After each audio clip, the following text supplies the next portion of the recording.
Ukraina goşununun geçen hepdede başladan garşylyklaryň hüjümüniň netijesinde Izyum şäherinde Rus basywalyjylarynyň köpçüliklerini öldüren adamlarynyň mazarlary ortağa çykaryldy.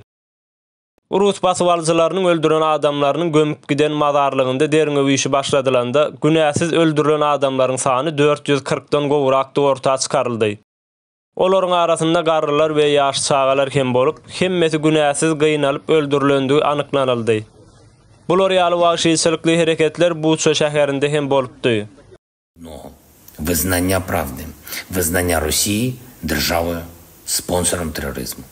Ukrainanyň prezidenti Volodymyr Zelenski Ukrainalylaryň Rus basywalyjylary tarapyndan günäsiz gıynalyp öldürilen suratlaryny özlenýän şahsy internet sahypalarynda paýlaşdy.